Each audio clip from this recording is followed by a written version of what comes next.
62세 교사의 은퇴 후 고독사, 장례식에서 밝혀진 충격적 스토리. 여러분, 혹시 은퇴 준비 잘하고 계신가요? 요즘은 60대 전후로 은퇴를 맞이하는 분들이 많지만 은퇴 이후의 삶에 대해 구체적으로 생각해 본 적은 별로 없다고들 하시더라고요. 사실 내가 정말 쉴 수 있는 나이가 되면 자유롭게 살겠지라는 막연한 기대가 은퇴 준비의 전부인 분들도 꽤 많아요. 그런데 막상 은퇴하고 나면 예상과 전혀 다른 현실을 마주하는 경우가 흔하죠.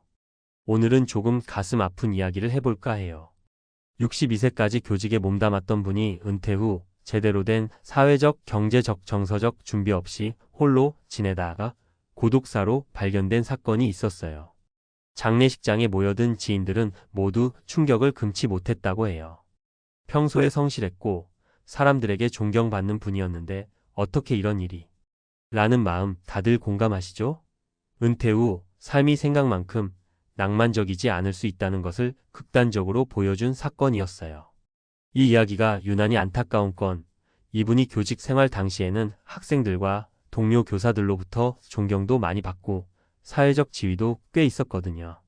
그런데 딱 거기까지만이었던 거예요. 정작 은퇴를 하고 나니 교직 네트워크에서 관계가 헐거워졌고 본인도 이제는 편히 쉬어야지라는 생각에 애써 관계를 유지하려는 노력을 하지 않았다고 해요. 혼자 생활을 하시다가 점점 외롭고 허전함을 느꼈지만 주변 사람들에게 손을 내미는 것도 어색해서 결국 도움의 손길도 받지 못한 채로 떠나셨죠.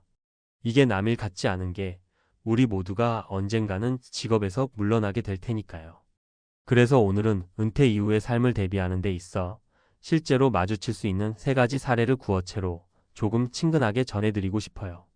우리 다 같이 다른 사람의 이야기로만 넘기지 말고 내일처럼 미리 준비해보자는 거예요. 1. 나는 왜 갑자기 빈털터리가 된 걸까? 마이너스 무리한 자영업 도전의 함정. 첫 번째 사례는 58세 때 조기 퇴직을 하고 바로 자영업에 뛰어든 분의 이야기예요. 물론 자영업에 성공하시는 분들도 많아요. 그런데 이분은 은퇴금을 가지고 식당을 차리셨는데 제대로 된 시장 조사 없이 요즘 대세라더라라는 말만 믿고 덜컥 시작하신 거예요. 예전엔 높은 직급으로 근무하셨으니 회사 내에서는 통솔력도 있고 결정력도 좋았을 텐데 식당 경영이라는 건 전혀 별개의 문제잖아요. 처음에는 내가 회사에서 이렇게 오랫동안 일했으니까 노하우가 있을 거야 라고 자신감을 보이셨는데 일단 식당이라는 현장은 완전히 다른 세계더라고요. 예산을 잘못 잡아서 초반부터 적자가 났고 메뉴 선정이 고객층에 맞지 않아서 장사는 점점 기울기 시작했어요. 그런데 중간에 이건 안 되겠네라고 빠져나올 방법을 고민하셨으면 좋았을 텐데 이미 자존심도 있고 초기 투자금을 날릴까 두려워서 계속 버티셨죠. 결국에는 더 큰 빚을 떠안고 문을 닫을 수밖에 없었어요. 그리고 나서 주변에 있는 친구나 지인이 당신 식당 망했다며 이런 말이라도 들을까 두려워서 아예 사람들 만나는 것도 기피하게 되었어요. 결국 노후에는 안정적인 현금 흐름이 있어야지라는 원칙 없이 무작정 투자한 탓에 재정적으로도 궁지에 몰리고 심리적으로도 위축되어 버린 거죠. 이 사례에서 꼭 드리고 싶은 말씀은 은퇴 후에는 내가 무엇을 잘하고 그걸 꾸준히 할 수 있는지를 먼저 살펴보셔야 한다는 거예요. 그리고 한번 실패했더라도 그 사실을 받아들이고 재정비할 용기가 필요해요. 자존심이 중요할 수도 있지만 인생 후반부에는 더 큰 손실을 막기 위한 과감한 손절도 필요하다는 거죠. 2. 가족과 떨어져 지내는 게 이렇게 외로운 일인지 몰랐어요. 마이너스 독거노인의 일상. 두 번째 사례는 61세에 은퇴를 했는데 아내와 자녀들은 직장이 있는 다른 지역에서 생활하고 본인은 고향에서 혼자 지내는 경우예요. 은퇴 후 시골집에서 소일거리 하면서 살겠다는 로망이 있었던 거죠. 도시 생활에 지쳐있던 터라 한적하고 공기 좋은 곳에서 살면 몸도 마음도 편안해질 거라고 생각한 거예요. 그런데 막상 가보니까 생각보다 훨씬 적막했답니다. 오전에는 동네 마실도 다니고 텃밭도 가꾸면서 그럭저럭 지냈지만 오후가 되면 할 일이 없다는 거예요. TV도 질리고 운동도 꾸준히 하기 어렵고 정말 평생의 동반자였던 아내와 주말에나 겨우 전화통화나 영상통화로 얼굴을 보는 수준. 어르신들께서도 마을회관에 가면 나름 반갑게 맞아주시지만 자기들끼리 이미 관계가 단단히 맺혀 있어서 쉽게 섞이기는 힘들었다고 해요. 그렇게 1년, 2년이 지나자 점점 우울감이 깊어졌고 내가 앞으로 여생을 이렇게 보내야 하나라는 생각에 삶의 의욕이 사라졌다고 합니다. 더 큰 문제는 건강이 갑자기 안 좋아지면 주변에 도움을 청할 사람도 마땅치 않았다는 거예요. 노년의 외로움이라는 게 단순히 심심함의 문제가 아니라 실제 생존과도 연결될 수 있다는 거죠. 따라서 전원생활이나 독거 같은 로망을 이루고 싶다면 미리 주변 환경을 꼼꼼히 조사하고 혼자서도 잘 지낼 수 있는 인프라 병원, 마트, 교통, 모임 등과 갖추어져 있는지를 확인하셔야 해요. 그리고 혼자서도 즐길 수 있는 취미나 친구 이웃과의 교류 방법도 미리 생각해두는 게 좋겠죠.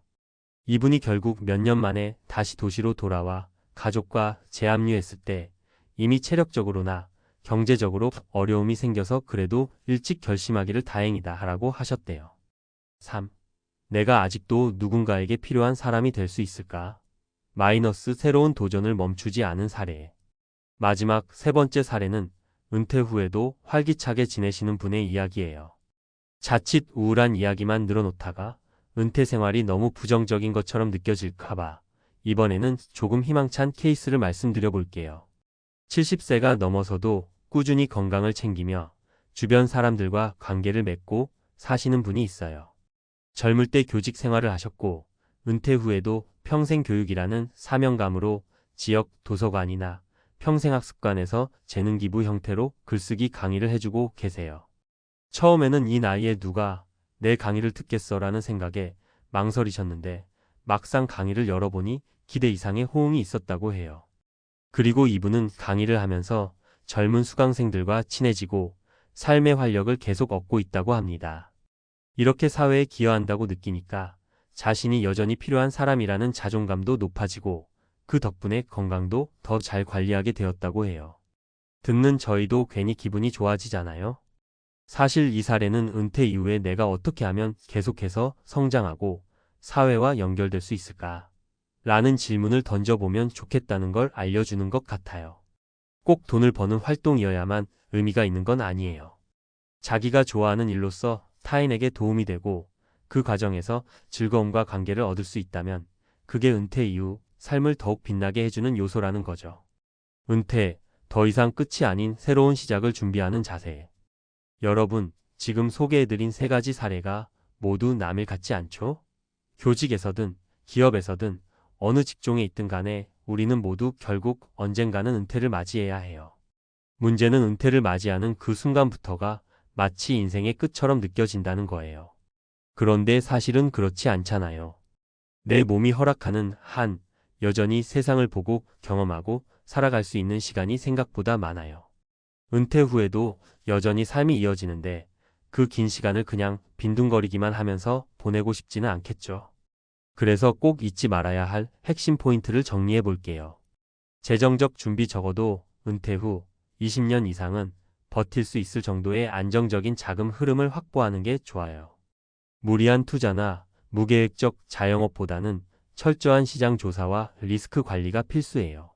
관계 맺기 직장에서의 인간관계는 끊어질 수 있어도 은퇴 후 새로운 인연, 새로운 커뮤니티를 만들 수 있어요. 독거 생활을 원하더라도 주변과의 연결은 유지해야 해요. 이게 건강뿐 아니라 심리적 안정에도 큰 영향을 미친답니다. 자, 실현 은퇴 후에도 내가 할 수 있는 일, 내가 좋아하는 일에 대해 고민해 보세요.